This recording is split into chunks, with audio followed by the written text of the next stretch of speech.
to have a great meal at the table here at the end of this class. And also, I selfishly hope that you realize how simple and amazing it is to cook curry, which is one of my favorite dishes to eat and to make. I make it a lot. So before we get started, I would love each of you to share your name, where you're calling in from, what town, and let's stick with those two things. Olivia! They can hear us. I do Zoom out. I can hear you, Kelly. Okay, should I get my iPad? Yeah, I would just do that. Sam, here's my iPad. Sam, can you hear us? Yep, I sure can. I'll start. I'm Pam and I'm from Des Moines. I'm Diana. I'm from Sully.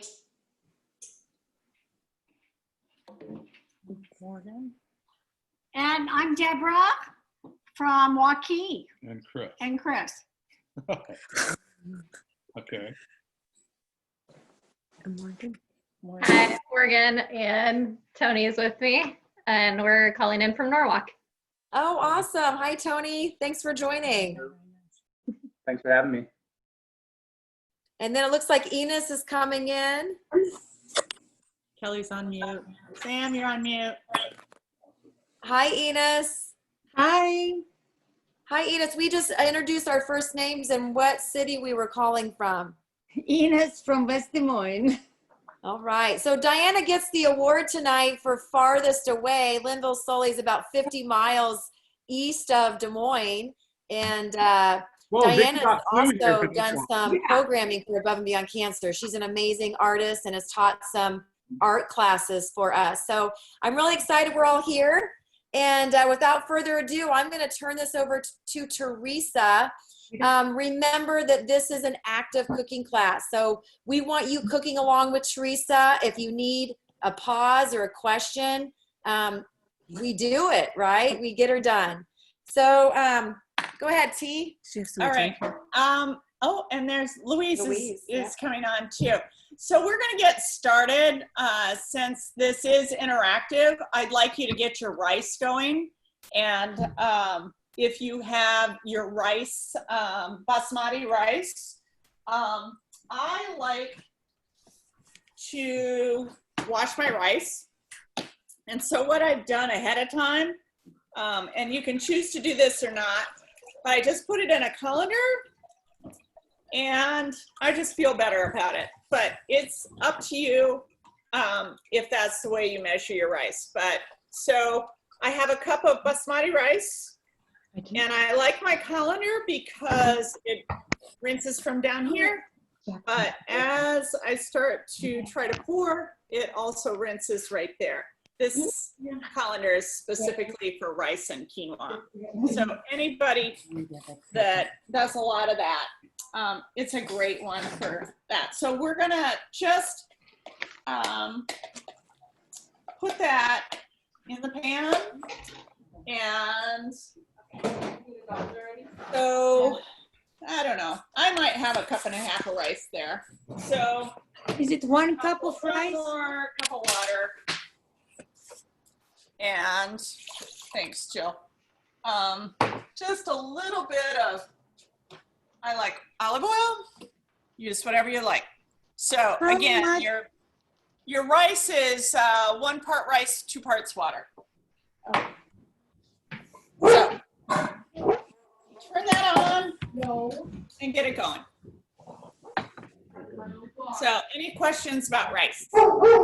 You did this. Oh, there's a dog that had a question about rice. Teresa, how much rice we need? We always rinse our rice. We don't know where, like washing your hands. We don't know where they've been. So that was something that I've learned from working with Teresa, the importance of rinsing our rice. For whatever reason, I was not raised to rinse the rice, but now I do.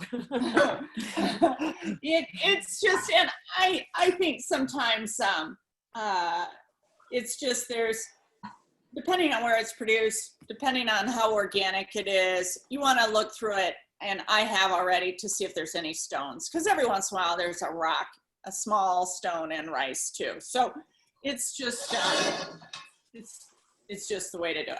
It's a lot easier. Okay, so we've got our rice. Everybody got their rice on? If you're having rice tonight, get that going.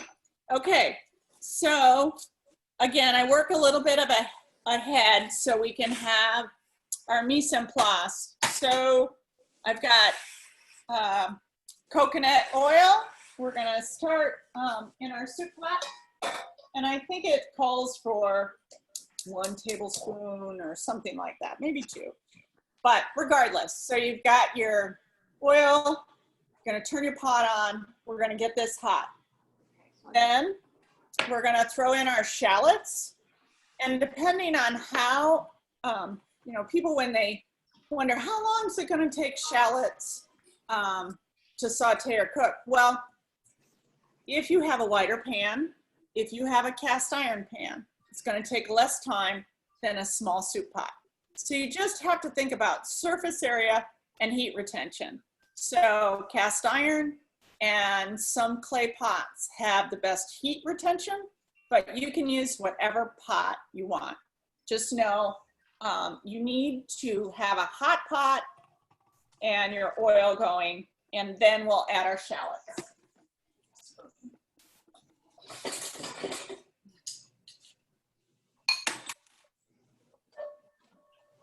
And that also goes for, you know, each squash, I think it called for 1.5 pounds of squash, which is really just by the time you peel it and chop it up, it's about 1.5 pounds. So you don't need to weigh every squash that you have or. Teresa, Yeah. how do you want us to chop the scallop? Ah, great call. So you've got yours peeled already. That's awesome. Uh-huh. Mary, you wanna? I'm gonna throw this one in, but I'm gonna show you how to chop. What did you put in the pan first? Is that like olive oil? She put oil in the pan first. Yeah, Yes. it's the coconut oil goes in, but I'm gonna show you how to chop. How much coconut oil goes in? How much coconut oil? What's the recipe say? 1 tablespoon? I think it's 1 tablespoon. 1 tablespoon, 2 tablespoons, whatever you have. Hi, So Lori. that's mixed with the olive oil, right? What's that? Say that question again. So olive oil and coconut The oil, oil. right? Coconut milk. Just the pardon. coconut oil. The olive oil went in with the rice. Don't they have a recipe? Ah, okay. In your recipe, it should say, I think, 1 to 2 tablespoons of coconut oil. And you're gonna saute that with the shallot. So, all right, we've got our shallot, right? And we've chopped off 1 end. So I still have the root end right there. It's just like an onion. Stick your knife in there, in the root end. Can you see that? Yeah. All right. And again, this is going, so I've kind of fanned it out. Now I'm going to take my knife, pinch grip. Bigger the knife, the easier this is. If you're using a paring knife, your chances of cutting your finger are greater. All right, so now I've got a flat end. I'm running out of room. We can put some shallots in. And shallots are so fragrant that your whole house should just smell awesome. All right, so. All right. Yeah. Okay. And if you have a little salt to add, that's awesome. That's true. So we've got our shallots. Can you smell it? Look, it smells awesome. All right. Now the ginger goes in, right? And so we've chopped the shallot and put it in there. Now, a teaspoon with your knob of ginger. Oh, it smells delightful. Love the smell of ginger. We were just talking about, Mary puts it in her oatmeal. If you put it in your tea, anything, ginger just makes everything better. It's like a little secret ingredient where just the essence of it makes you feel better. Okay, if you have a microplane, it's a little thing used for Parmesan cheese and ginger and chocolate. If you have this, this is what you should use. If not, I'm going to show you how to cut a little bit of ginger up. So you peeled your ginger. We're going to use about a thumbnail size. Yeah, I don't have one of those planes. I need to get one. It's just easy to hang on to. And if you don't use a lot of ginger, the best thing you can do with this piece is throw it in a baggie in the freezer now, and you'll have fresh ginger each time you need to use it. So if you can see, look how much ginger was that knob of ginger. That's a good tablespoon, if not a little more. So now that's in there. I think it's fine first. You want to show them how to do it if they don't have the grater? You'll be discreet. Don't have the grater. Okay. So again, we're going to peel a little more if you don't have the grater. You want to slice this? Just the teaspoon. You don't need a fancy gadget for this. But if you don't peel your ginger, sometimes I think you can get a bitter taste. So it really is a good idea to peel it. All right, again, knob of ginger. And now we're going to use the back part of our knife called the sweet spot. It's the sharpest part of your blade. It's the easiest when you have small things to chop.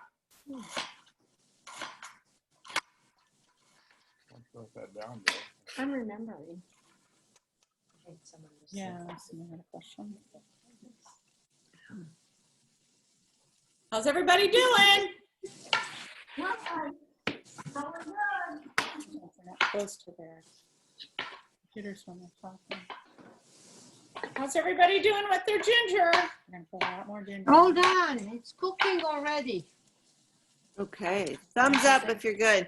Yeah, Ines, I think is ready. So we've got our shallots in, our ginger's in. I added a little salt if that's your preference to that sauteed yummies in there. So next is going to be your cooks or your chopped up squash, and Teresa will talk to you about some tricks on the squash. I'm going to show you how to do it, but I did do part of my squash already. We're going to have a conversation about squash, but I'm going to put this in now. And just as a hint, when you're chopping your squash, the thinner you get it, the faster it is to cook.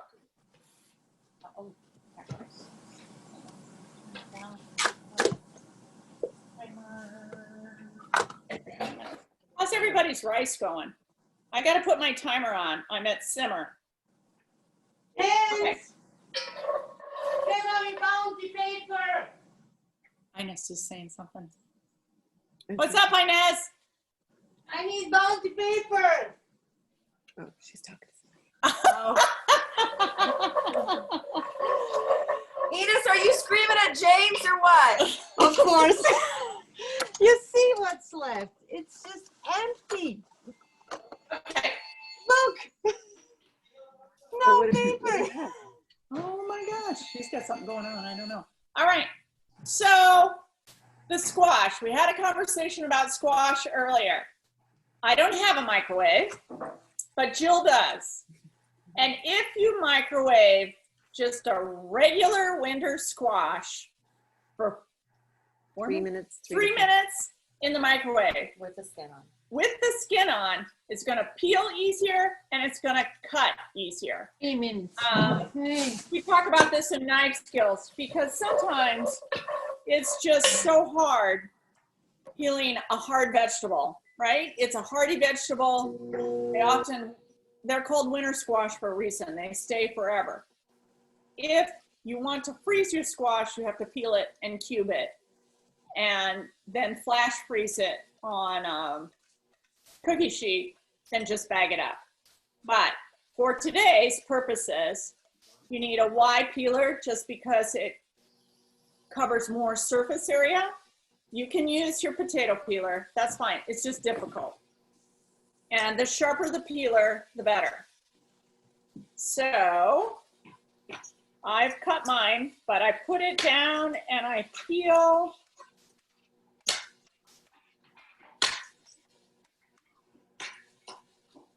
Okay, so we just peeled that.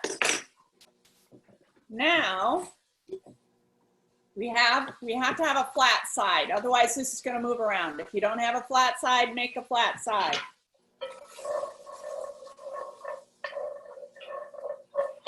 All right.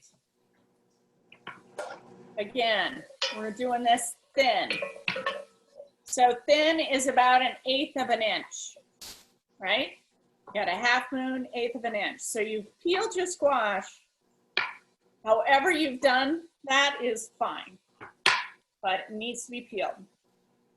If you've roasted it ahead of time, that's fine too. That's just a faster way to get this going. And it is hard. You're absolutely right. So,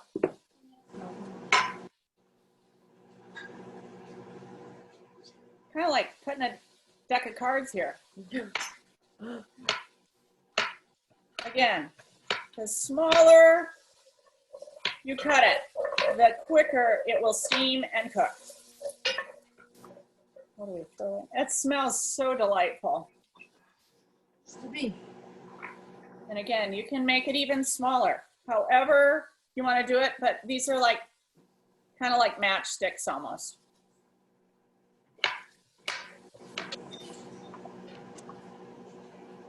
And for those of you that don't have knife skills, we do a knife skills class and we're doing them virtually. It is the most important class you'll ever take, I believe. It's not real easy to do, as easy to do it virtually, but it will make a difference in your prep time in your own household. Okay, we're gonna throw that in too. Don't wanna waste. So does anybody have any questions on their squash and getting their squash cut up? Are we good with that? I'm moving. How much squash do you put in there? I forget. How much? It's 1.5 pounds is the recipe. So that's 1 squash. 1 whole, okay. So, okay. I'm gonna speed mine up and, you know, go from the oven to the You microwave. could probably pull it out and just cut it up and it should be fine. Is it peeled? No. But you could peel, it's hot, but somehow I think you could take the skin off now and you'd be fine because by the time you add the chicken broth and everything, Yeah. I think it'll be fine. Okay. Now what do I do after this is done? Sorry, I was going to text that recipe to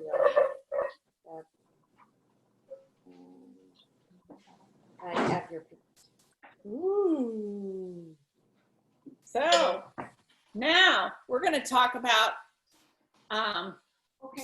chili paste or curry paste. Red curry paste is my favorite.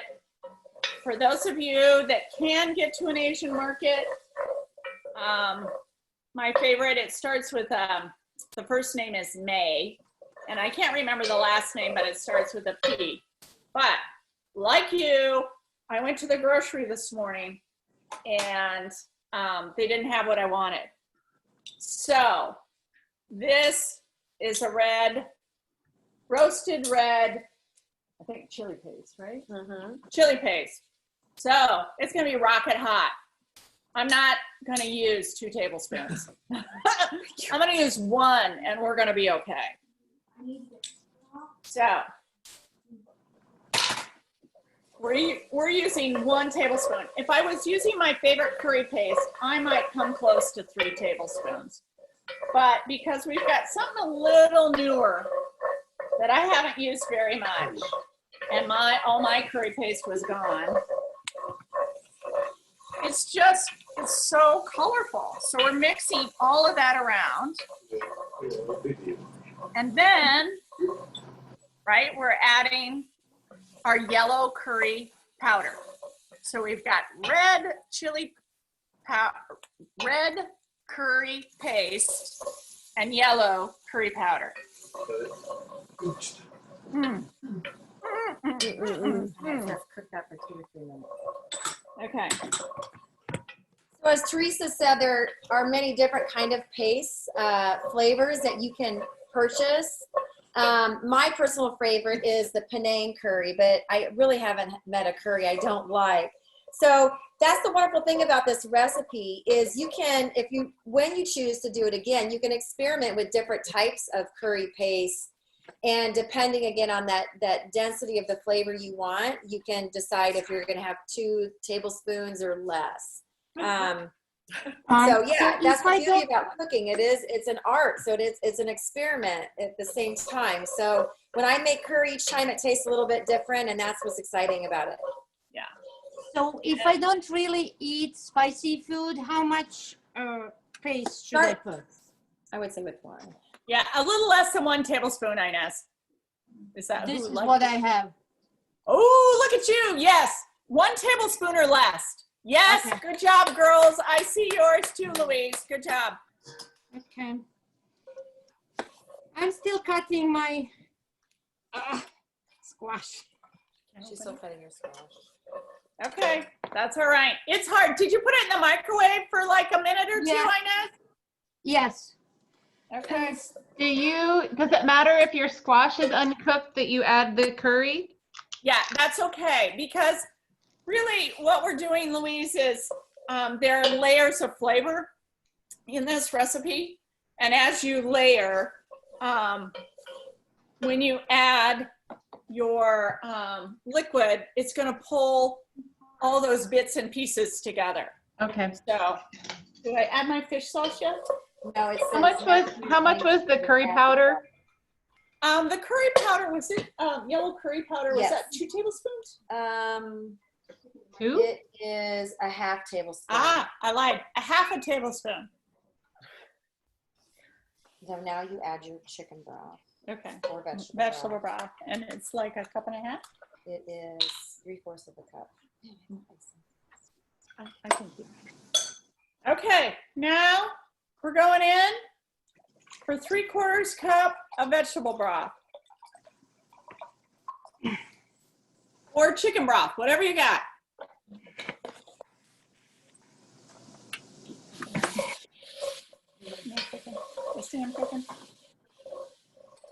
Oh man, this is awesome. And if, as you cook, a technique to remember is you're pulling the fond or the bits off the bottom of the pan because you've been stirring around, producing these layers of flavors, and there are things stuck to the bottom of your pan. No, you didn't burn it, but those bits and pieces have been sitting at the bottom of the pan, talking to each other, creating their own flavor. So as you add your broth, you need a wood spoon to pull off that fond. If you're using a metal spoon, put it away. The only thing that'll pull fond off the bottom of a pan is a wood spoon. So you're gonna ruin your fond and you're gonna ruin your pan. I learned something new. I learned something new. That's why. There is a shape that's better than what I'm using, but I don't have the shape behind me right now. So normally with a wood spoon you would buy or have one that's kind of slanted so you get a better edge to move the fond off the bottom of your pan. So how's everybody doing? Still cutting. Talking a lot. I want to know how everybody's doing. Okay. I'm still cutting butter. I need to come over to your house, Inez. I'm sorry. Well, I would appreciate that. I can make you coffee. What'd you say, Diana? that I put cumin in, started to put cumin in instead of curry because I grabbed the wrong container. Oh, I think cumin will be fine. Yeah, it'll be a little Western flavor. Got the curry in it too, Yeah. but I've Cumin is kind of your Western foods, your tacos, and your Southern foods. So you're just doing a little Western curry. So next is the coconut milk. Okay, my all-time favorite, coconut milk, right? Has everybody got their coconut milk? Yes. This is like all the flavor in the world for curry. Where's the fish sauce? When's that going? And Mary, unfortunately, I need to leave at 5:30. Oh! I've double booked myself here. Lori? Is that Lori who said that? Yeah. Lori? Yeah. Okay. Talk, Lori. I am so sorry. That's okay. I didn't want to interrupt you in your cooking as I was watching the time, but I was like, Okay, so everyone, this is Lori Graff, and Lori Graff is a registered dietitian here in Des Moines. She's awesome. Many of you have met her at other cooking classes. And Lori's going to talk to us about how not only is this meal you're going to find out is delicious, but she's going to tell us why it is good for us. Enos, this will give you more time to chop. Thank you. There's many benefits to this dish. Ginger is great for decreasing inflammation and improving digestion. Most of your curries have some amount of turmeric in them, and that's inflammation as well. But I guess it depends upon the type of curry paste you use. So you may or may not have the turmeric. And Mary, you were muted if you were talking. So No, what Teresa said is you can always add more to that, the turmeric more to your recipe if you like that flavor. But you're right, most pastes do already have that in it. Correct. Yep. Then the other thing I really love about this recipe is it does have the butternut squash in it. Not that you would need to put butternut squash. As Mary was talking, this is just the base. If you wanted to put in green beans and mushrooms and broccoli, you could certainly do that as well, be all green, maybe carrots. But the butternut squash is very, very high in your beta carotene. And this time of year, as we're trying to avoid our colds, our flus, and other viruses that are out there, vitamin A, super, super, super important, because that's the #1 nutrient in all of our epithelial cells, which is going to be all the lining of our sinuses and our lung, chest. And we quite often talk about vitamin A being in our carrots and our butternut squash, but it's actually beta carotene. And what we need to do is eat lots and lots and lots of beta carotene. So it needs to be something you're consuming every single day so that your body has enough to convert it over to vitamin A. So it's a process that has to be converted. So that makes a huge plus in this recipe, that vitamin A, super, super important this time of year. And the green spinach also. It's not orange, it's green, but it does have a fair amount of beta carotene in it. So the way the recipe is written is very, very good. It's very rich, or it's an immune boosting recipe, even though that's not necessarily the topic of the night. It is something that's really still important and on our minds right now this time of year as we're entering that cold and flu season. And if you're not an onion person, this recipe uses shallots, a little bit milder flavor. I love shallots, and onions are important for liver and liver detox. So there's really nothing that's not good when it comes to curry as far as a nutrition standpoint. The coconut milk adds a little bit more calories, so it's going to be more calorically dense than, say, a chicken noodle soup. But because beta carotene in that squash does not contain any fat, you do need some fat to convert it over to that beta carotene. So, all the combinations of foods really are what makes this dish so nutritiously dense. Any questions? Yeah. Lori, one of the things you've often said in our classes is to eat the rainbow and to be colorful. So one thing that we did decide to add to this recipe is something that's also in season, our peppers. So we added red and yellow peppers. Once the spinach goes in, we would have orange and the green and the red and the yellow. Is there anything you would want to add in additional nutrients with the red or yellow peppers? Yeah, definitely. The red peppers are super high in vitamin C. So again, you've just boosted the immunity of this recipe even more. When we think vitamin C, we're often thinking oranges, but red peppers actually are much higher in vitamin C. Awesome. So way to go. But yes, Yay. we're eating the rainbow, and everything in this recipe is super good. Okay, so we're going to open it up to everyone to see if you have any questions for Lori about this recipe and anything regarded to nutrients and healthy oils, healthy fats, any questions that are coming up.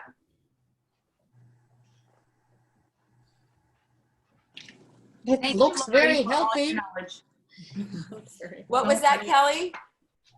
I said thank you, Lori, for all of your knowledge. Yeah. Oh, you are welcome. Well, I always like to hear that when something we get concerned about fat and something being fatty, but reminding it that we need fat in our diet and we need healthy fat. And from what I've heard from you tonight is that coconut milk or coconut cream would provide that for us. It is a healthy fat. Would that be accurate? Correct, especially Okay. when we're trying to absorb all the nutrients. Yay. Awesome. Yeah. Okay. Thank you, Lori. We appreciate you chiming in and always offering all your wonderful knowledge.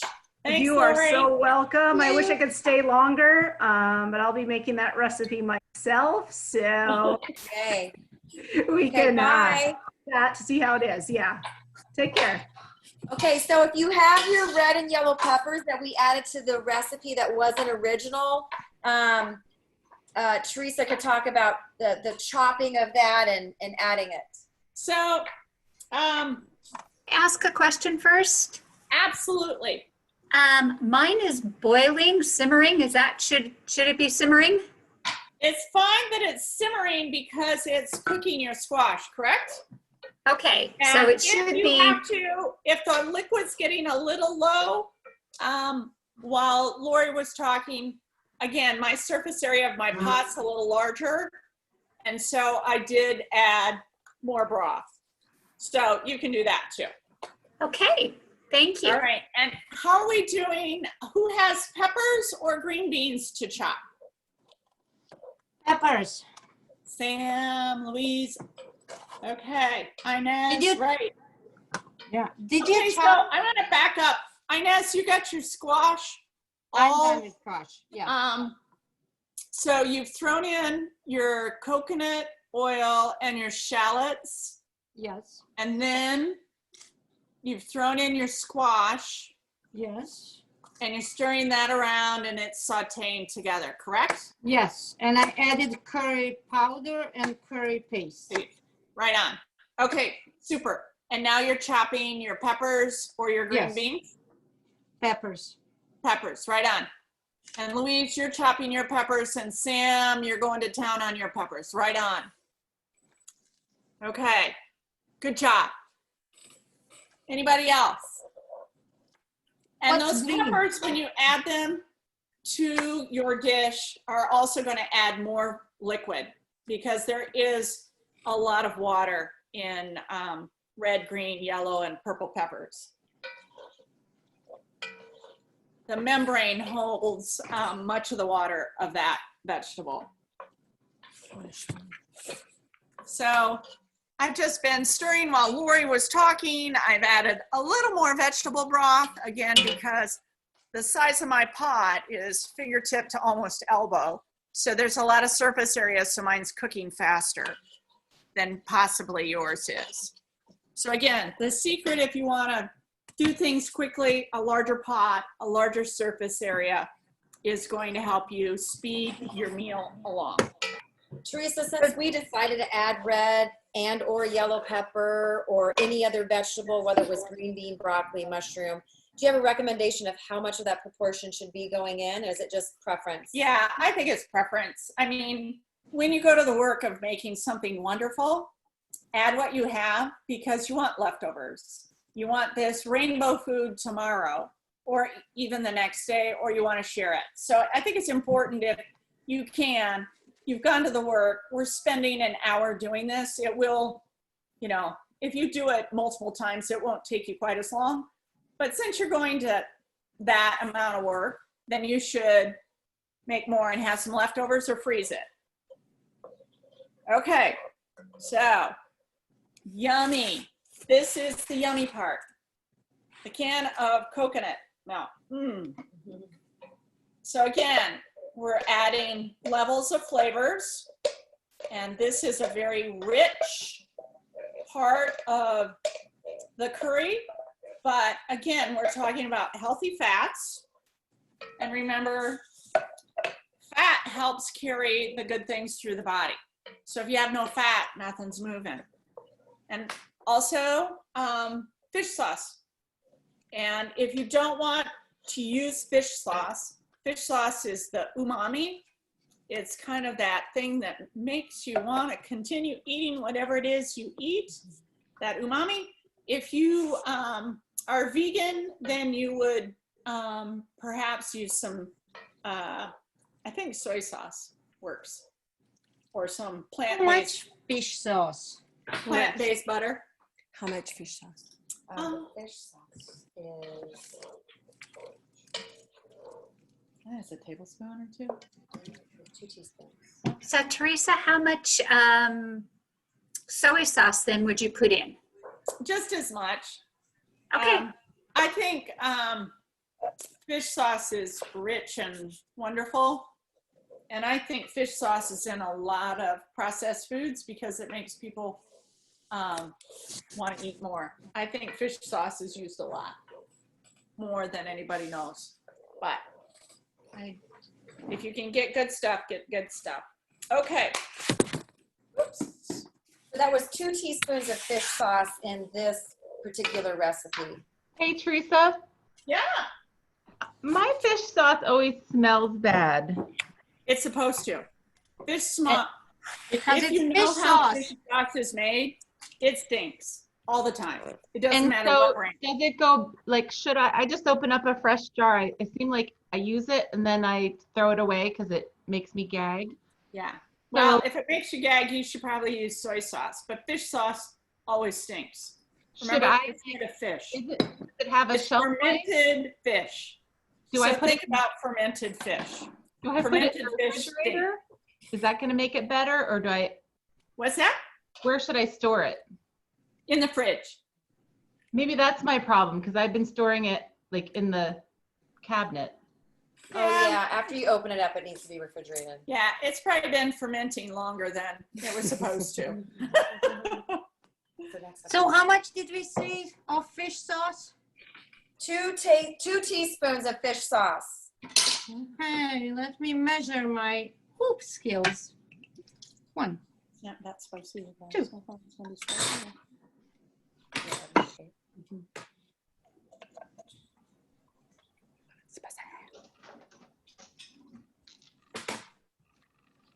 Okay, and it's important to taste as you go along because I just tasted this and I didn't get any heat off of what I added. So you do want a little heat in your curry. Again, it's kind of, I look at it as kind of your own natural mentholatum. So you want to be able to have those, everything open up, all those, you know, and just breathe. And I think that's part of a spicy addition. You don't want the spice or to taste the spice on the front of the tongue because you can't enjoy all the flavors. the heat has to finish at the back. So when you taste heat at the tip of your tongue, it's not very pleasurable. So just think about that. You know, you do want heat, but you don't want so much that your eyeballs are on fire. So, okay. So has everybody got all their ingredients in their soup pot? Spinach. Wait, spinach. Spinach, That right? comes at the end, yeah. That's a finish. We have to have everything else, but a couple handfuls, right, is what we're gonna do. But we want to have everything going in our pot here. So you want all your vegetables in there? Any other vegetables you want to add? You want to do that? If there's any vegetables you have in your fridge that are gonna go bad soon, throw that in the curry. Do we Curry need will love sugar? it. It says sugar in the recipe. Yep. Yes. Yes. I didn't know, but I'm gonna make sure. Oh, yes. Add the Yeah, sugar. the sugar is 2 teaspoons of sugar. Which is interesting. Why I didn't add sugar. Are we to have added the spinach, or are we just chopping that up? We're gonna finish with the spinach. I just want everything in the pot going, Like that. and your squash is, when you pierce it with a knife or a fork, you Okay. can. It's Right. soft enough that your curry is almost ready. Okay. All right. So while you're waiting for your curry to almost be ready, if you have cilantro, I do. if you have nuts, I think I have an avocado if we wanted to finish. Oh, we got our limes. Okay. But the spinach we haven't added yet, right? I'll go get the almonds. Are they in back there? Did you chop up the spinach, Teresa? So I love limes. It's like in a macrame basket or kind of on the floor, and it's Spanish almonds. So that's the delight in this recipe, is not only the layers of flavors, but of the texture. So the beauty of curries is you finish with a crunch, and like cilantro. If you don't like cilantro, you can use flat leaf parsley and lime. So, you know, a great squeeze of acid really calms that. Did you find it, Joan? Yep. Been snitching at those almonds today. Oh, my rice is beautiful. All right. So, And like as a what topper, questions do we have? do you put the cilantro in as a topper at the end?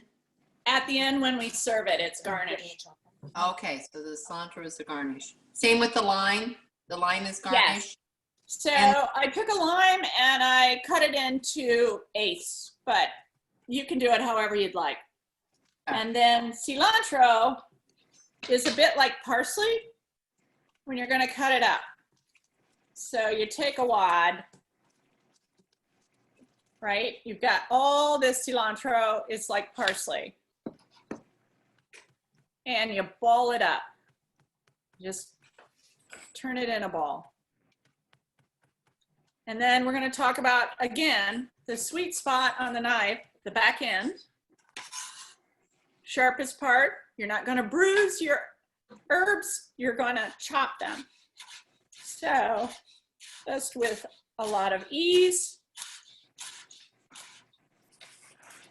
You've got beautifully chopped cilantro. All right. How's everybody feeling about their dish? Good. Questions, answers? Looking for a glass ball. There's some above your head. Like how big? Oh, I was just going to show them what it looked like. Excuse me, just a minute.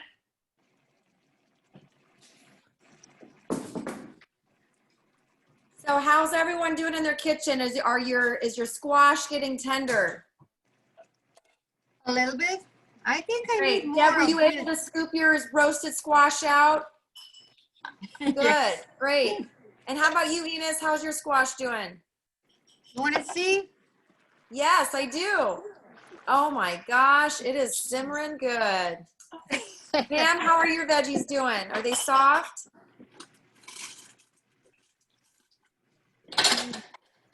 Still working on it. I didn't get my squash quite that thin, so it might take a Okay, little. so it's still simmering.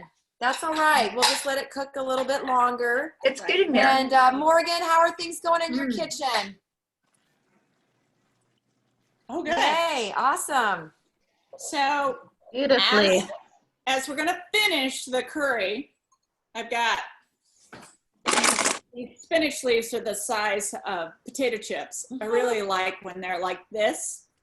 So we're just gonna take this and wilt it up. So again, Lori talks about our rainbow. We've got our golden fall autumnal vegetables. And now we're just gonna wilt our spinach. But if you had collard greens, any kind of greens are gonna work. I mean, iceberg lettuce, not so much, but kale, sweet chard. You ever use beet greens? Like the Oh greens? yes, I love beet greens. I love beet greens on burgers. Okay. I think they're the best. Is it in my garden, and I really don't know how to use the greens. I know what to do with the beets, but yeah. Okay.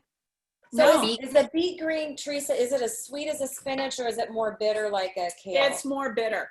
Okay. I think spinach is very sweet comparatively. Yeah. I agree. So Teresa you saw how she threw her leaves in big. And my preference, again, you need to go by your preference. I don't like the big of a texture when I'm eating it. I like the flavor. So when I add spinach to my soups or curries, I prefer to chop it smaller, and that's just my preference. So you'll want to go on your preference maybe on that, any leafy green that you might use.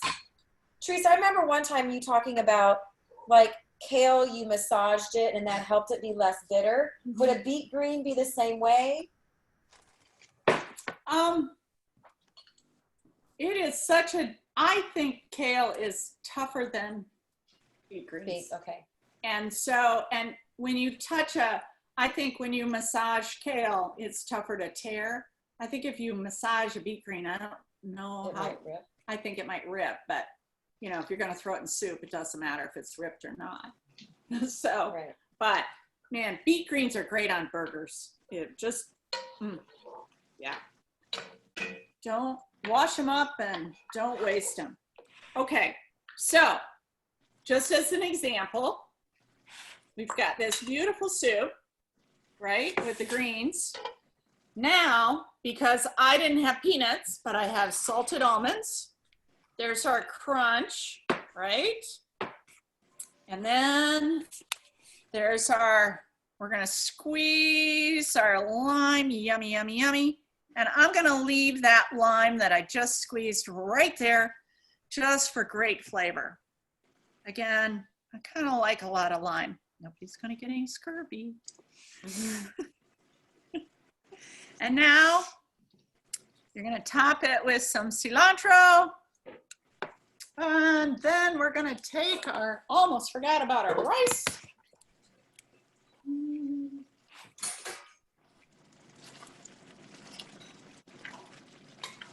So our rice is so lovely.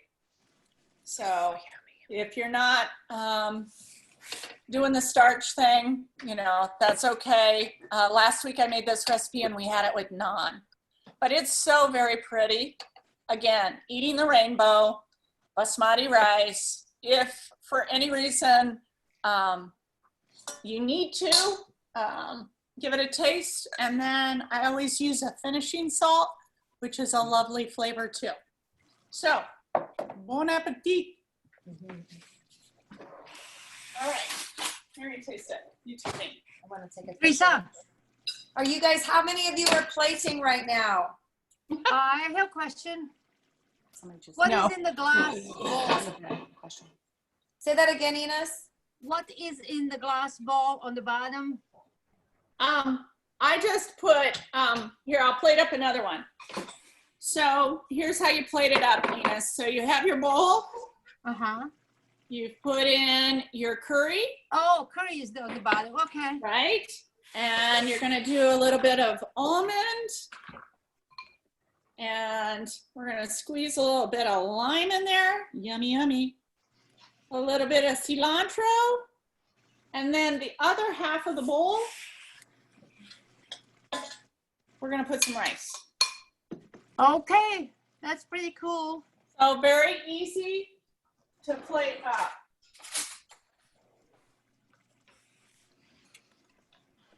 All right, that's the taste. No, it tastes like that.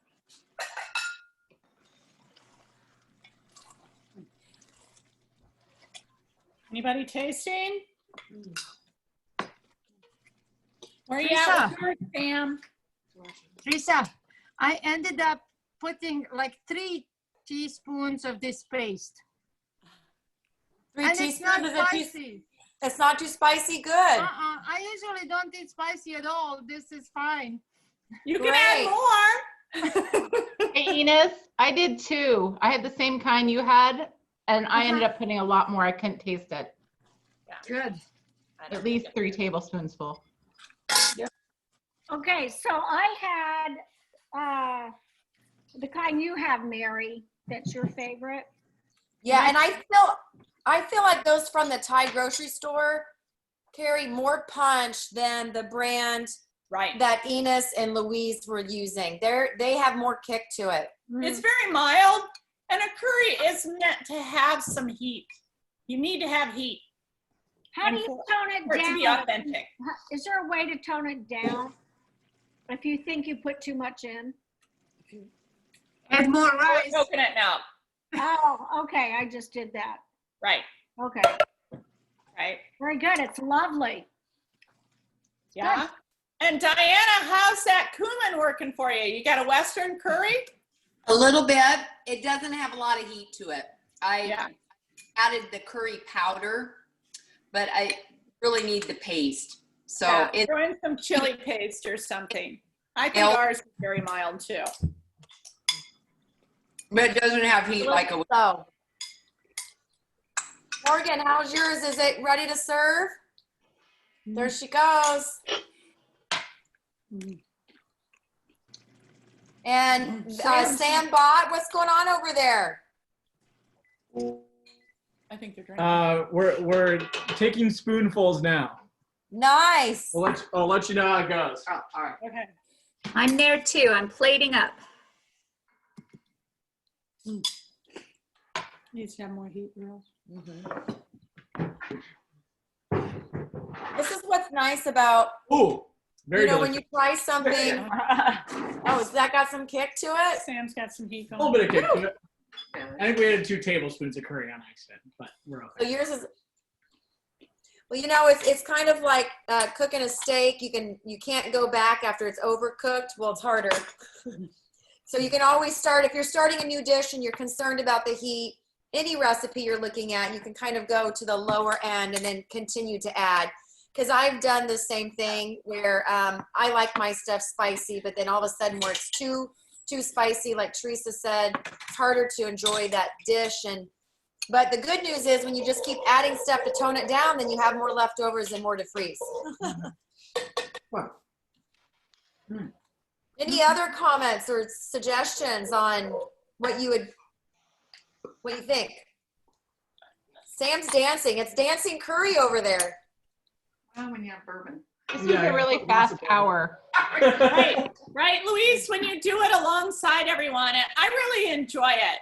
I really do. We try to do things that are simple, that can be prepared in an hour, because, man, it's no fun, A, cooking by yourself, and B, you're inspired by others. So I think this is great.